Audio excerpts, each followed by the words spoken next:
The rain fell softly over the small town of Ashford, tapping against the windows of a modest brick house at the end of Maple Street.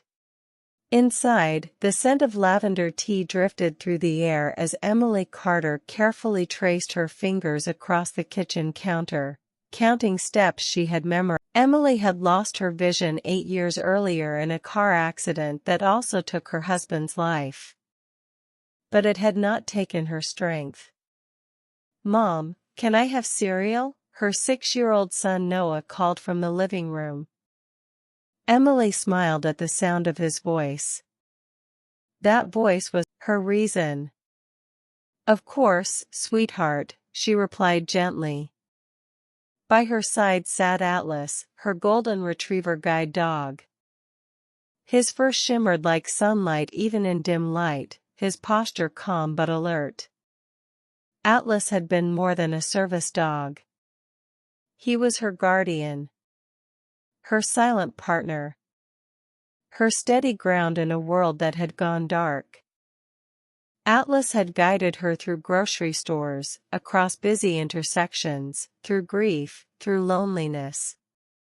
He had nudged her awake during nightmares. Sat beside her when bills overwhelmed her. Rested his head on her lap when she felt like breaking. But lately, something had been different. Atlas had started hesitating at curbs. Pausing longer before crossing streets. Breathing heavier at night. Emily noticed. Mothers always notice. One evening, while walking home from the park, Atlas suddenly stopped. Completely. Refused to move. "Atlas," she whispered, confused. Cars rushed by. The crosswalk signal beeped. Atlas pressed his body firmly against her leg instead of guiding forward. A split second later, a speeding car ran the red light. Emily's heart pounded violently. If Atlas had stepped forward when the signal beeped, they would have been hit. "Oh my God," a bystander gasped. Emily knelt down immediately, wrapping her arms around Atlas. "You saved me," she whispered, her voice trembling. But as she hugged him, she felt it. His body was shaking. Not from fear. From weakness. That night, after Noah fell asleep, Emily lay beside Atlas on the kitchen floor. Her fingers traced his ribs. They felt sharper than before. "You're tired, aren't you?" she murmured softly. Atlas rested his head in her lap, exhaling slowly. The next morning, the veterinarian confirmed what Emily feared. Atlas had a degenerative illness. His time as a working guide dog was almost over. "He may have a few months," the vet said gently. "Maybe less." The words felt like the world collapsing all over again. Atlas wasn't just a dog. He was her independence. He was her safety. He was her husband's final gift, trained and given to her after the accident by friends who refused to let her face the world alone. Now he was fading. "How will we manage?" Emily asked quietly. Noah overheard part of the conversation. "Is Atlas going away?" he asked later that night. Emily swallowed hard.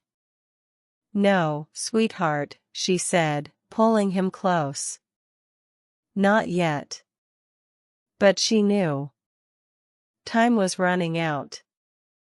And Atlas seemed to know it too. That evening, instead of resting, Atlas walked to Noah's bedroom. He lay beside the child's bed and stayed there. Watching. Waiting. As if guarding something more precious than ever before. Emily stood in the doorway, listening to Noah's soft breathing and Atlas's steady heartbeat. She didn't realize then. Atlas was preparing for something. Something none of them would ever forget. Over the next few weeks, Atlas changed. He still guided Emily carefully, but his movements were slower. More deliberate. Like he was memorizing every step. He started leading her on slightly different routes during their morning walks. At first, Emily thought it was confusion. But Atlas had never been confused. One morning, instead of turning left toward the bakery, Atlas gently pulled right, toward the community center. "Atlas, that's not our way," Emily said softly. He paused. Then continued forward with quiet determination. Inside the community center, children were rehearsing for a school play. Noah's voice echoed excitedly across the room. "Mom! You came!" Emily blinked in surprise. "I didn't know this was today." Atlas had known. From that day on, Atlas began guiding her to every important moment she didn't realize she might miss. Parent-teacher meetings. Noah's soccer practice. A surprise birthday party her neighbors had planned quietly. It was as if Atlas was making sure she wouldn't lose a single memory. Atlas had known. From that day on, Atlas began guiding her to every important moment she didn't realize she might miss. Parent-teacher meetings. Noah's soccer practice. A surprise birthday party her neighbors had planned quietly. It was as if Atlas was making sure she wouldn't lose a single memory.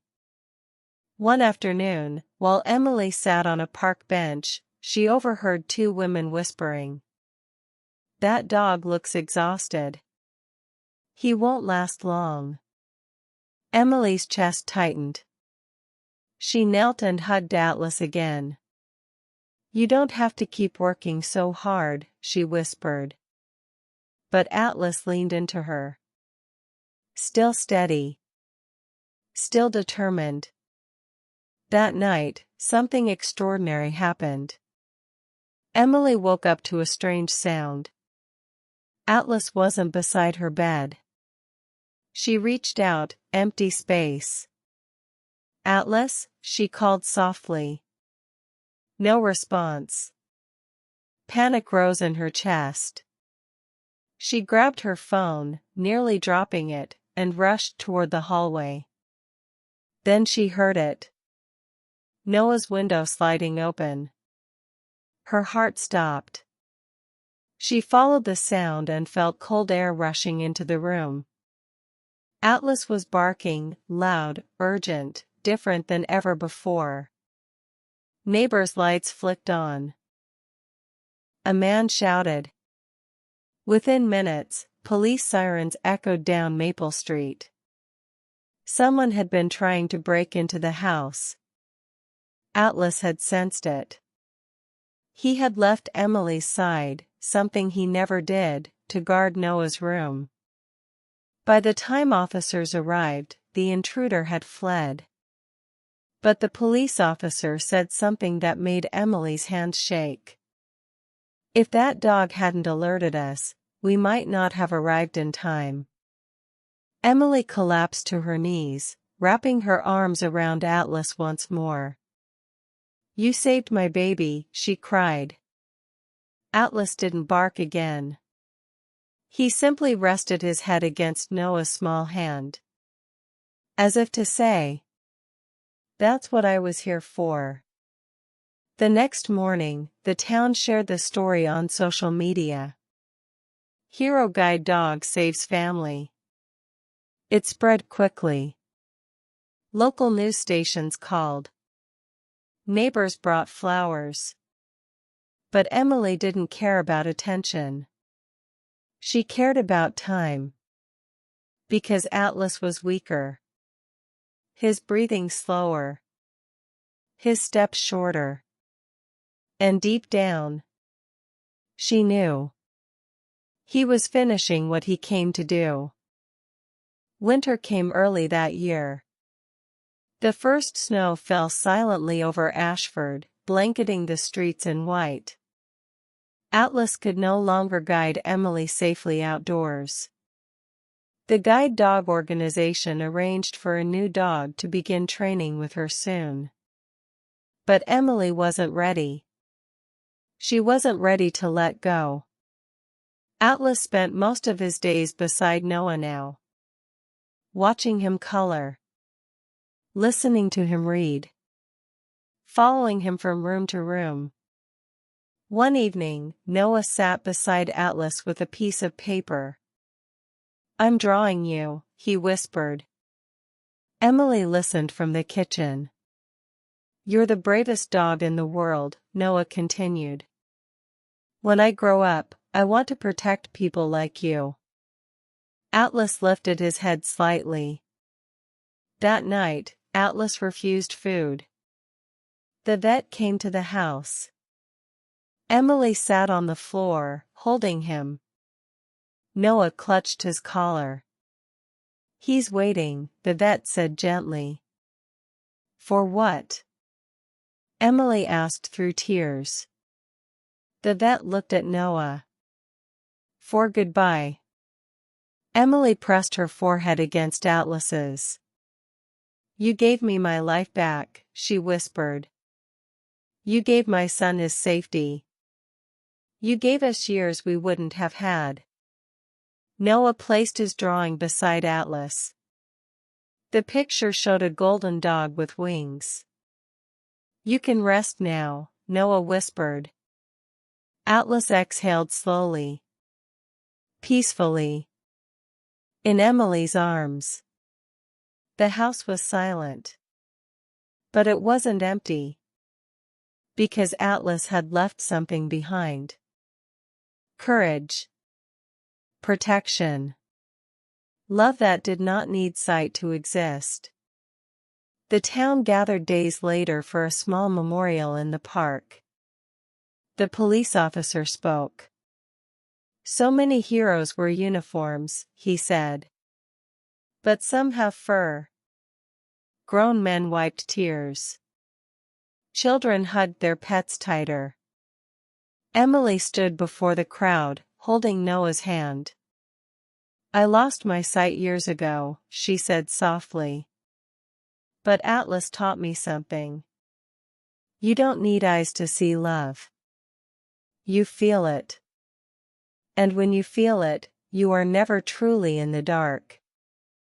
There wasn't a dry eye in Ashford. But the story wasn't over. Because Atlas had one more gift left to give. ACT 4, the miracle he left behind, almost equals 800 words. Weeks after Atlas passed, Emily began training with a new guide dog. A young Labrador named Hope. Hope was energetic, still learning, still growing. But something was different. Hope had been trained by the same organization that once matched Atlas with Emily. And when the trainers reviewed Atlas's service record, especially the break-in rescue, donations flooded in from across the country. People who had seen the viral video. People who cried watching the interview. People who wanted to honor a dog gave everything. The organization created a new program in Atlas's name. The Atlas Fund. It would provide free guide dogs to single parents in need. Within months, 3 other blind mothers received trained dogs, fully funded. Emily visited one of them. A woman named Rachel who had twin daughters.